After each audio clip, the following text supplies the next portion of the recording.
nhớ rong bé cho là sẽ kinh chẳng hay trồng hay rất là rong sát cái món nó giờ lúc sáng để bé tàu một cái để rất số mò cái là giờ để mò sáng để nó bé hồ ta edition report nó vậy cái giờ ít khó chịu sinh dùng đó cái trang tự một số sự ví dụ ta lúc chơi nhau bé hạt số sự là nó chỉ lúc sau chỉ giàu thì bé cũng cho chơi xứ ta chỉ nhớ trong món nó giờ ít mò cái chịu sinh kinh gạo bé sao mà cho cái trang tự ha khá cho mẹ là bé chủ cho tăng cho số lượng cái giờ từ US ambassador cái một nhau trong khu vực cho là cho các lưu trong lúc cho mấy cả lưu chỉ cho mong nhau trong đó luôn trong Saint Paul Minnesota cái giờ hoa ta face the Hmong community nó nè giờ nhau trong lúc sẽ là lúc chẳng thơ cái tàu cho các lần chỉ cho mong nhau trong lúc thì cậu chỉ lúc bé liền đủ sống ở hàng cậu chỉ đó nó giờ ambassador đã nhau không nếu có tàu lúc thang chú ha cho các lúc khác tàu ha ta lúc tới cho là chùa cái chỉ khu cái lỗ mong rong lại cha rồi lại cha lâu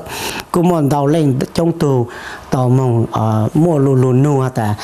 chú cái chơi xanh nhau trụ lên là chùa giờ rong lại cha rồi lại cha cái lúc sau nó của cho mấy số lời mong chơi rồi chú cái sĩ thẳng chúng đó giờ đã nhọc không cái tàu luôn mong chơi rồi bé chỗ mong nhau trong đó luôn trong Saint Paul Minnesota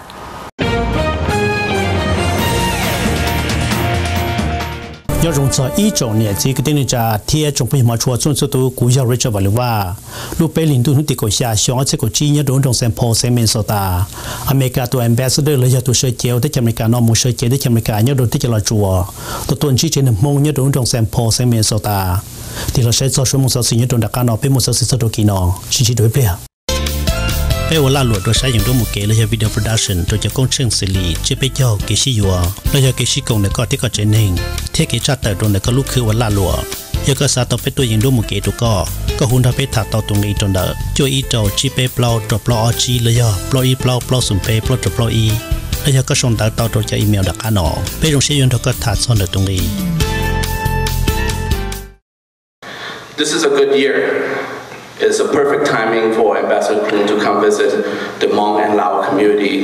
here in Minnesota for the first time. Because this year, 2015, also marks our 40th year that we set foot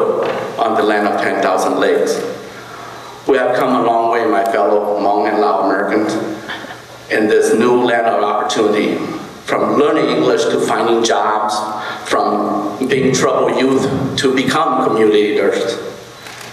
From renter to homeowner and still ongoing as business owners. Although our community may be seen as a glass half full, if we go back and think back to the time when we started here as refugees from a third world country, we, and I included, cannot be prouder of our combined accomplishment here in America. ลูกไปลินตัวนุติกชาช่วงอาเซียนจีนยอดรงเซนพอเซเมโซตาอเมริกาตัว ambassador เลยตัวเชอเกลที่อเมริกานอมูเชอเกลที่อเมริกายอดรงที่จะรอจัวตัวต้นชี้เจนมงยอดรงเซนพอเซเมโซตากูจะบอกเลยว่าลูกเชนกูจะนอนตรงเซนพอเซเมโซตาคนเราตัวกูจะไปมุนจีไปตัวสถานทูตเนี่ยเราชาติที่อเมริกานอมูว่าสถานทูตเนี่ยเราชาติที่เราจัวจากการเราที่อเมริกานอมดที่สอสื่อคนเราจะเราเปียกเราไปหาหนึ่งมงเดียวจงเลยจ้ะสวัสดีข้าพเจ้ามีความยินดีหลายที่ได้มีโอกาสมาพบปะกับปันธานอยู่ที่นี่ Thank you very much to St. Paul College, Metro State, and to the Council on Asian Pacific Minnesotans, and particularly to Sia her for organizing this event today. We're really delighted to be here today and have the opportunity to talk with you. And I'll speak hopefully briefly about a little bit about my time in Laos and offer you a few observations from my time there. Describe the state of United States-Lao relations and say a few words about the role of the Hmong American and Lao American community in the social and economic development of Laos. And then finally, and probably most importantly, I'd like to answer any questions you might have and also listen to any comments you might offer me and suggestions for how I might do my job better. I've been in Laos for a year and a half now and have done a great deal of traveling in the country. Laos now has 18 provinces. They just created a new one a few months back. And so far I've been to 16 of the 18 provinces, which if you've ever been to Laos, you'd realize involves a lot of time in the car, driving on not very good dirt roads. But it's been really delightful and enjoyable. And so 2 more provinces to go. Phong Saliv in the far northwest, and also to Zaisambu in the newly created province, which I'm hoping to visit next month. Some observations. Laos has had the fastest growing economy in Southeast Asia for the last several years. It's been growing at 8% per year. It's a growth that's been driven primarily by resource extraction and hydropower. And the hydropower will continue for several years, although somewhat controversial. We can talk a little bit about that if you're interested. But it's probably not a good strategy for a long-term economic growth.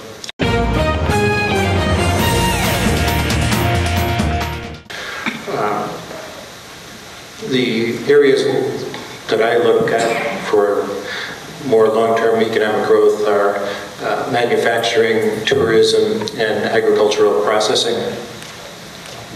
And I think actually Minnesota could play a role in the latter, in the agricultural processing area. The roads in Laos are improving markedly. I visited several months ago a new special economic zone in Savannah Ket, which is in the middle part of Laos and sits on the Mekong River across the river from Thailand. And because of the roads are getting better, it's only about a 9-hour drive from Savannah Ket to Da Nang in Vietnam, which is an international port, which offers great opportunities for economic development. This is the east-west corridor that economists have been talking about for a number of years. And we've seen some major investment in Savannah Ket, especially in a special economic zone there. Toyota just opened up a factory manufacturing automobile seats for cars that are going to be assembled in Thailand. Nikon is there with an assembly operation, wants to bring more of its supply chain there. There's a French optical lens company, there's a Dutch company that makes parts for seats for Boeing and Airbus, and so on and so forth. So Savannah Ket has actually been growing at a rate of about 11% per year, which I think if you do the math means that they could double their GDP in something like 6 years. So the cities in Laos are becoming more prosperous, but the rural areas are still very poor. And I took a trip up some of the northern provinces recently, Luang Prabang, Udon Sai, Luang Nam Ta, Bokeo, and visited some projects that we support, school meals projects, mother and child health projects. And some of these remote villages are very, very poor. In one village we stopped, there was what they call temporary dormitories for students, because the students lived in other villages that were so far from the village where there was a school that they needed to stay at the school, at least during the school days. And in this one particular village, they had a building made out of bamboo and a thatched roof, which of course leaked when it rained. And it was about the size of this open area where we are, and had 2 long benches in it, and in there 60 girls stayed during the school week. So this is the level of development in the rural areas. It's also a very young country. So 70% of the population is under age 30, 50% is under age 20. So what that means is, in terms of their experience of the war, is that you have 70% of the population were born 10 years after the war ended, and you have 70% of the population who look at the world in a very different way than the 79-year-olds who are running the government. So there's a tension there. A few words on bilateral relations between the U.S. and Laos. So overall, it's in the United States' interest to ensure that Laos does not become overly dependent on any single country for its economic growth, and is able to act independently and in its own interest on political matters. So to achieve that goal, we are trying to position the United States as a trusted and reliable partner, and as an option to other powerful countries who are trying to exert their influence in Laos.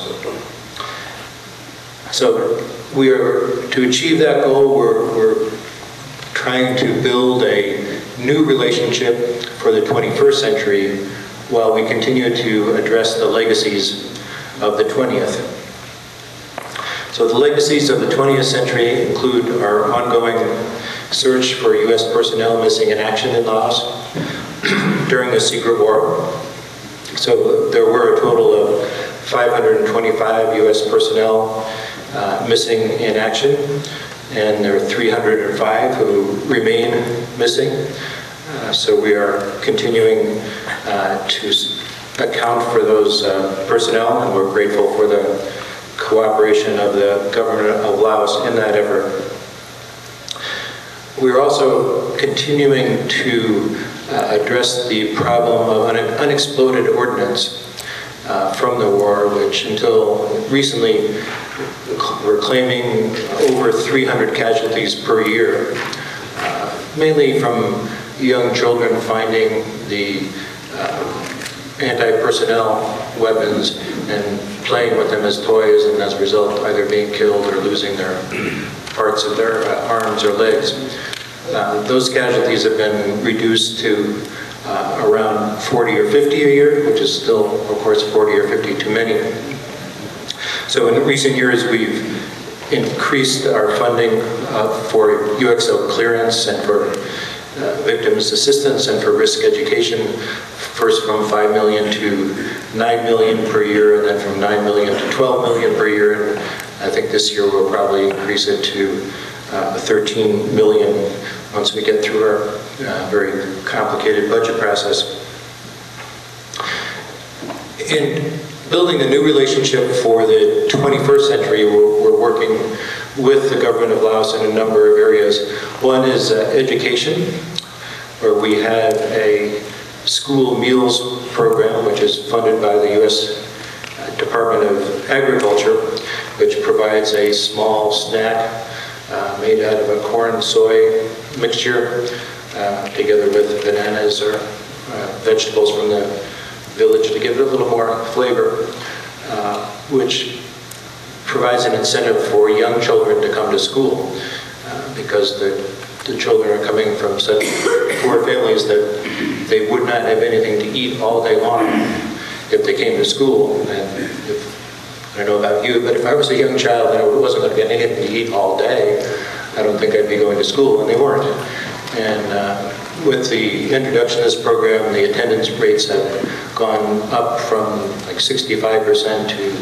97%, and in one village the leaders told us even that there were young children lying about their age so they could get into school to get the snack.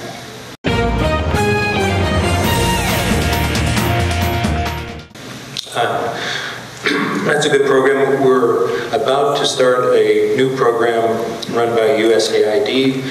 to address the very serious problem of child malnutrition. Laos has one of the highest levels of child stunting in the world. The stunting rate nationwide is 44%. In the remote provinces, it's over 60%. It's a complicated issue that involves not just food security, but water and sanitation and cultural practices and other issues that need to be addressed. We're working with the government on the environment, particularly on the hydropower issue and mitigating the downstream impacts of the dams that the government is constructing, which have become very controversial, especially in the downstream countries in Cambodia and Vietnam. So we have experts from Army Corps of Engineers, from the U.S. Department of Interior, from the Department of Energy, who are working with the government on areas like sedimentation and fisheries and dam safety and operation. The Defense Department is building schools and hospitals in remote areas, often the same areas where we're conducting searches for U.S. personnel missing in action. The U.S. Centers for Disease Control is working with the Ministry of Health in trying to control diseases like malaria, influenza, and HIV. And the Minister of Health came to the United States and visited this past September and went to Atlanta and met with Dr. Frieden, the director of the Centers for Disease Control, and to the Washington, met with the Secretary of Health and Human Services,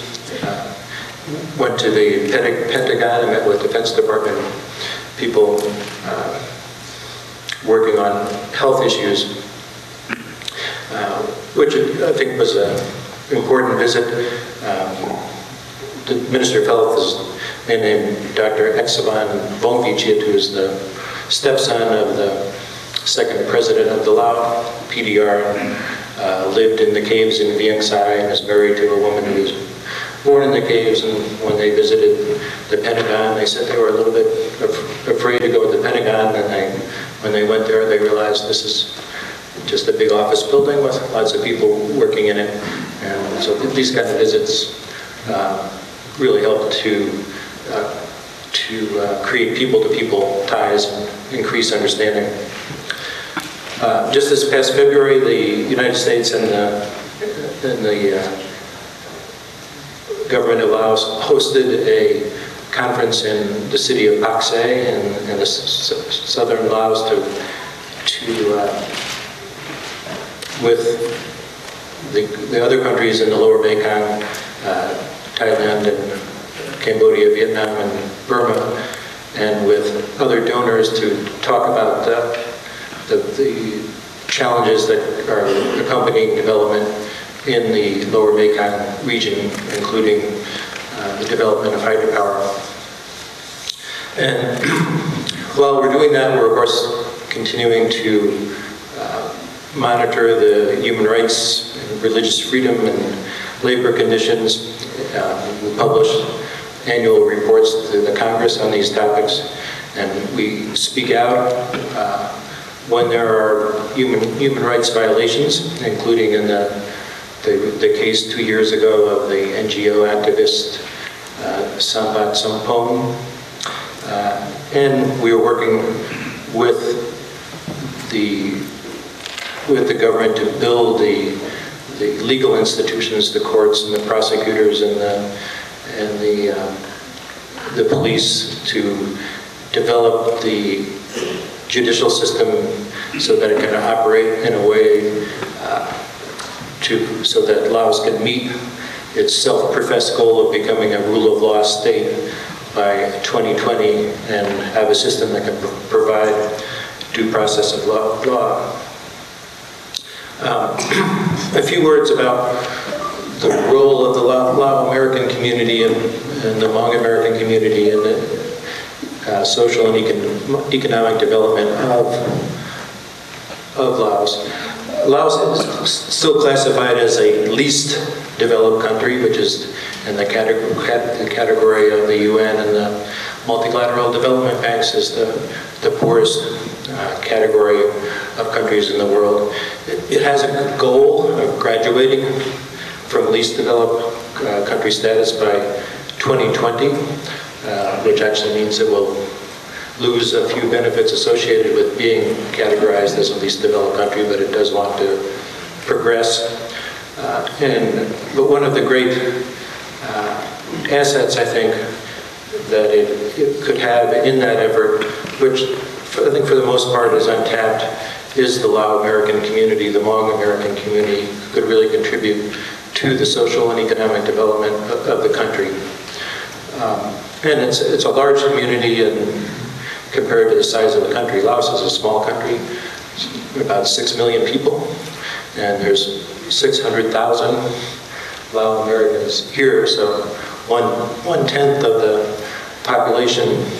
of Laos, of course if you don't count all the Lao that actually live in Thailand, is here in the United States. Secretary of State Clinton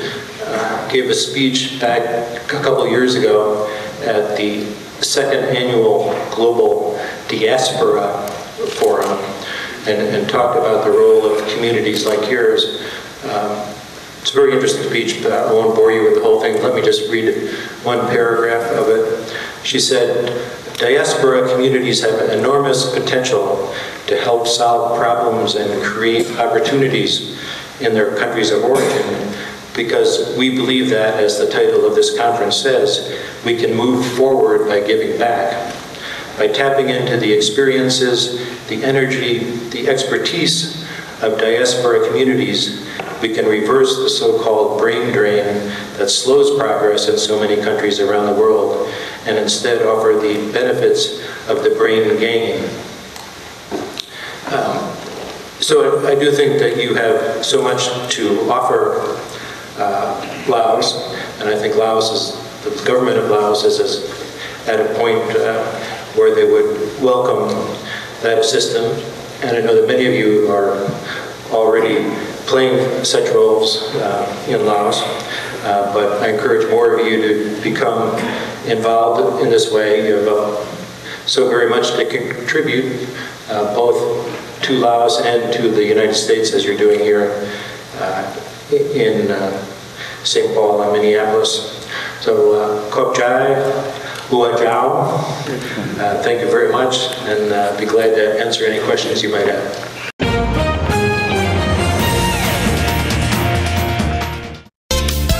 Bây giờ là luật rồi sai dùng đồ một kế là video production rồi cho công trình xử lý chế bây giờ cái gì rồi là giờ cái gì công này có thể có trên hình thiết kế chặt tại rồi này có lúcคือlà luật giờ có sao tao phảiตัวdùng đồ một kế đó cóหุ่นทำไปถักตอตรงนี้ตรงนั้นช่วยอีโจจีเป้เปล่าตัวเปล่าจีเลยย่อเปล่าอีเปล่าเปล่าสุ่มเป้เปล่าตัวเปล่าอีแล้วยังก็ส่งดาวต่อตัวจะอีเมลดักอันหนอไปโรงเรียนเขาก็ถักซ่อนตรงนี้ปวดจังตัวเสียเจนไปจนมองตัวกงลูกคนเชียงนอเที่ยตอนนงจันตัวเราลูกป้องเสียจันไปจนมองยอดตัวที่จะละจัวเที่ยจะยอดตัวที่จะมีการนออวมูจิตตัวที่จะละจัวจนสินะกูจะมันใช้จันตัวกี่นอ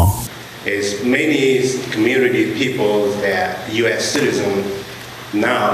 cannot enter back into Laos because the Laos government put them into a so-called the blacklist. I think one of the concerns you mentioned was the ability of Lao Americans to enter Laos. I mean, one of my main jobs is to represent American citizens in Laos and to help American citizens in Laos. So you all are American citizens now, so it's my job to help you. So I'd like to know about any problems you have in entering Laos. Certainly many Lao Americans are coming back to Laos and are entering and exiting the country without any problems, including many of the people here. We actually have 2 Lao Americans working at the embassy now. My assistant in the front office is a Lao American, second generation, born in Connecticut. And the person who's running our regional malaria program was a Lao American who was born in Pak Se and taken across the river by his family when he was 1 year old. Came to this country, went to Georgetown, got a PhD from Johns Hopkins, and is back running our malaria program. So I know the Lao government welcomes many Lao Americans. Recently we had the vice mayor of Sacramento come, and he met with the vice mayor of Vientiane, Chen, and the vice mayor said that they welcome their Hmong brothers back to Laos.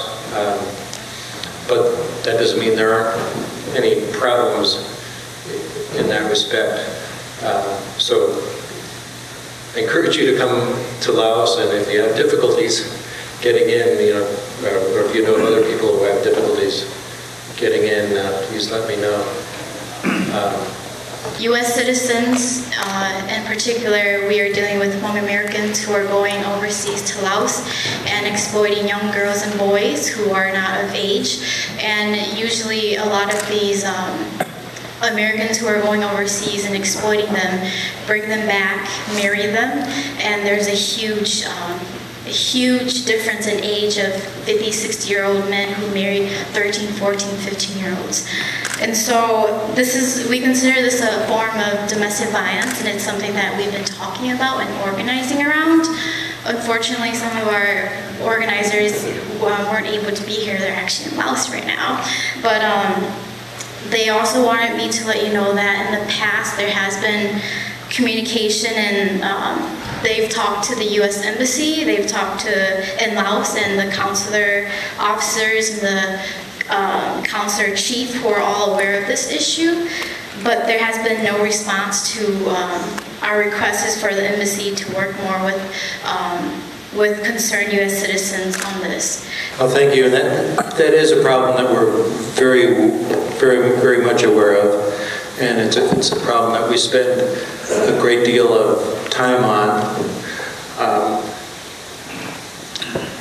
We deal with it from the angle of consular fraud.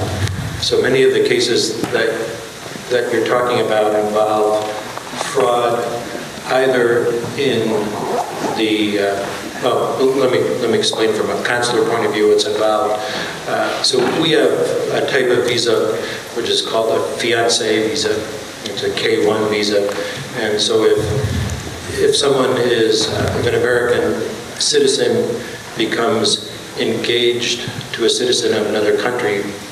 they can apply for a visa for the citizen of the other country to come to the United States so that the two can become married. And that's a fiancé visa. It's a visa that we give around the world. The problem that we see in many cases from the Hmong American community is two kinds. One is the American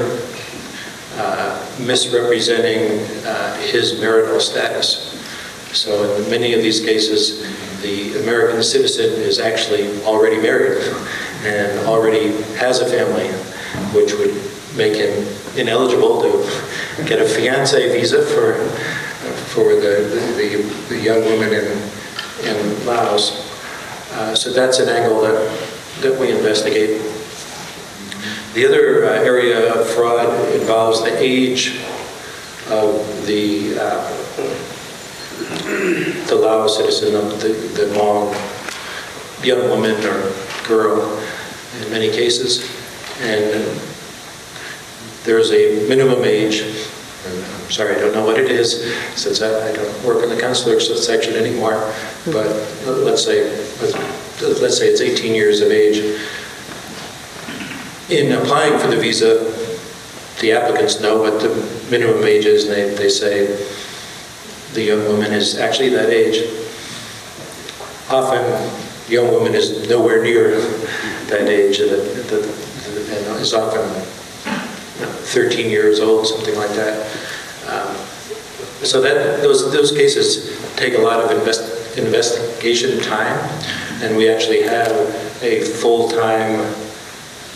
ex-police officer who's a fraud investigator who looks into these cases. And of course we have Hmong speakers in the consular section, and we travel to the provinces to look into these cases. We go to the villages where the young women are from, and we talk to the village chiefs, and we look at the records, and we deny as many of these cases as we can. So that's kind of our part of the issue, and what we can do is deny visas to men who are already married, and deny visas to young girls who are too young. ตอนนี้ลูกคงเชื่อว่าตัวอเมริกา ambassador เราจะตัวเชื่อเจ้าได้จากอเมริกามุเชื่อเจ้าได้จากอเมริกาเนี่ยตัวที่จะเราจั่วเตียเราตอนเมื่อตรงหมอใจตอนนี้เราคงจะเชื่อเจ้าในชิ้นหนึ่งมงเทียส่วนสิ่งเราควรจะในมุใช้จอบปอลีว่าอย่าตัวมั่วสอสื่อตัวชั่วโมงเนี่ยตัวรู้สึกมีสตาตัวมั่วสอสื่อจะตัวกี่น้อง I've been in Laos now for about a year and a half, and normally investors serve a 3-year tour, so if Paul's accounting is correct, and I'm sure it is, I'm one day over the halfway mark of my service as ambassador to the Lao PDR. I've been in the Foreign Service now for 30 years. This will be 30 years next month in April, and I can say that Laos is the favorite host of both my wife and I. It's a beautiful country. As you know, the people are wonderful, sweet, friendly people, and they have a lot. I think they have a lot to teach. อีจงเนี่ยที่นี่จะเที่ยวจงพิจารณาชวนสุดตัวก็ในขบวนตลาดเดียอเมริกาตัว ambassador หรือยาตัวเชจได้จากอเมริกามูเชจได้จากอเมริกาเนี่ยโดนที่จะเราจัวตัวชี้เช่นมงเนี่ยโดนตรงแซมพอเซมินโซตาตัวลูกเปลินตัวนุติโกชาชงเชโกจีมันดาวเราลุ้นตรงนึงจะเกิดเส้นสอนเดี๋ยวไปเช่นมงกูอยากรู้จักว่านักการจงในชวนสุดตัวเป็นมาชินชิดัว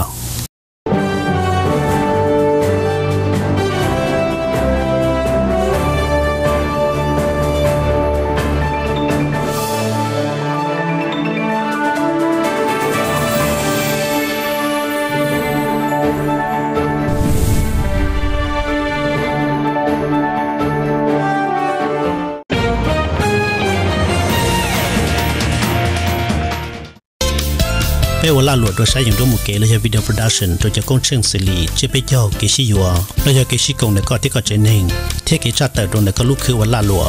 ยากษาต่อไปตัวอย่างร่วมมือเกตัวก็หุ่นทับไปถักต่อตรงนี้จนเดอจ่วยอีเจ้าจีเปเปล่าดรอปลออจีเลยาปลออีเปล่าปลอสุ่มเปปลอดรอปลออีและยาก็ส่งดาวต่อตัวจะอีเมลดักอันอไปโรงเรียนทก็ถัดซ่อนตรงนี้ส่วนเราถอดเจ้าตัวมงชั่วโมงradio กูอยากตัวมงมั่วจอสูสื่อฮะเดี๋ยวแต่ carriage เราอยากมงมั่วจอสูสื่อรู้จักเธอเกิดอยากได้หยกคมเราอยาก ambassador ได้หยกคมลุนเชื่อตัวจมงยอหุ่นตัวเสียงพอเสียงมิสตาอย่างนั้นเลยเป็นมง report ฮะดูตัวชั่วโมงเป็นกูอยากพงอยากเยอะเป็นกูอยากอีจอเกิดก็มั่วสูสื่อเรามั่วตัวกูมั่วเรากูมั่วตัวก็จะอย่างนั้นเป็นจอตู้มั่วสูสื่อเนาะปุ่นเลยอยากมง report 还说梦拉多都是人家做梦呢，要一毛个这跟个被梦 report 他我找能到多说梦哈，这错多叫多么数数，要多说梦，被梦 report 他我找能到多被这种梦说他叫多么数数，要多说梦来掉，รู้จักเท่านั้นเนาะกูเขาจะไม่รู้ชื่อเลยเนาะซึ่ง做做努力达到的มันตะกันจีไม่说เท่านั้นเนาะกูอยากอ่านว่า要多梦 report ตัวจริงตัวสักก็ไม่ตัวเซนแคลิฟอร์เนีย要多在这边การ新制度。